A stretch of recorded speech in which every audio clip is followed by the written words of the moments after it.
Now I am going to explain the custom settings which is available to a user to fully customize the way his certificate is printed. So by default, the settings are like this. We have a default background. The default background will give us certificates printed in this format where the color is already there for Army, Navy and Air Force for A and B certificate and also for C certificate. This is pre-uploaded and we don't have to do anything. But in case a unit has already got the printed certificates and they just want to fill the particulars of a cadet. So for example, the number, name, unit, etc., percentage and all that. So in that case, they can choose the blank background. So the printed option which comes to you is a blank background. Only the data is there, and once you print it on a pre-printed certificate paper, the entries are updated, whereas the color is not updated, which is already there on your card. So what we print in that case is the photograph, the QR code, the signature block, etc. The third option is custom background. So if you want to check out how the print is coming on your particular card, the certificate which you already have got pre-printed from a dealer and is available to you, so that you have to take a photograph. Remember, this photograph has to be in the .png format. So in case that is available, the size of the photograph should be 8 inches wide and 10 inches height. So that is the dimension specified in the SNCCO. So here I have to choose what type of certificate. Army with red background for A and B, Navy with blue and Air Force with sky blue, or for C certificate. So say I want to do it for Army. So I select this, then I go to choose file and I will choose the background which I want to upload here. So I choose this and I submit. Once that is done, the file is uploaded and we get to see the custom background available to us over here. So now this is the way we can upload the custom background, and thereafter your certificates will be printed based on your custom background. So we'll switch back to the default background. By clicking itself here, you have updated your settings to default. Now coming lower, for the three appointments who sign on the certificate, the CO, the commander, and the ADG. For A certificate, the CO is the only one who signs. So here we have the signature margin from top. It is in pixels. So if we want to move it down, then we have to increase this number because the measurement is from top. And if we want to move it further to the right, then we have to reduce this 90. And if we want to take it further to the left, we have to increase this. So for example, I want to take it further to the left. I will make it 95. The moment I click outside, this data is saved.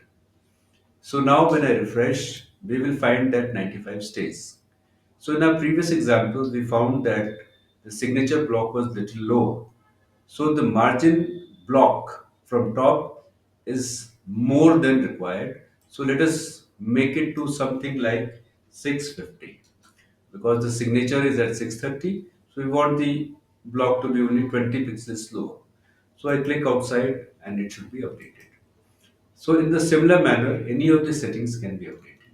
At the bottom, we have the page width setting, the page height, and the background which I was talking about earlier, its own width and the height. This having been done, now we can go back to printing of the certificate and we find that now if I want to print it, let us see if the location of the signature block has changed. So I've clicked on print and now the certificate is getting generated and hopefully the signature block has gone up, but it has gone up more than required. So it requires more fine tuning. So I have to do the same thing again. I have to go to update signature settings and here I had made it 650. It has gone quite up, so I make it now 680. So I click outside, it is updated. I go back, I go back to print, and I try once again. So here, hopefully the block will come down now and it should meet my requirement. It is come down, little more fine tuning. Maybe we have to take it little lower. So 680 is also not good. Probably 700 should do the job. So let me make it 700. And now I go back here, I go back to print, and I try once more. So this time, hopefully the block would have come to the required place. And yes, so now the signature block and the signature are correctly placed, and we have a two-page certificate ready. This can be easily downloaded or printed. I will talk about the printer which is suitable for printing this certificate later. However, we can always download and keep it in your own computer in some folder. Once you have printed, you need to click the button over here. The moment you click the button over here, this option of printing this certificate goes, and this list will not have that particular name where it is the print button is available. So you can't print it again because once you've printed, there is no option of duplicate printing just to avoid somebody misusing another printout. So that is as far as the digital signature was concerned. The next one I want to show to you is the manual signature. So I click on manual. If I want to click manual for everyone, I just have to do it here. So all of them become manual. If I want to do it for individually, each of them, I have to do it one by one.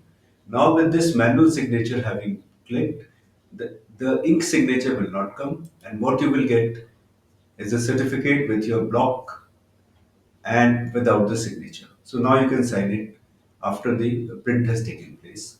So everything else is available to you as a PDF. So this were two ways of signing on the certificate.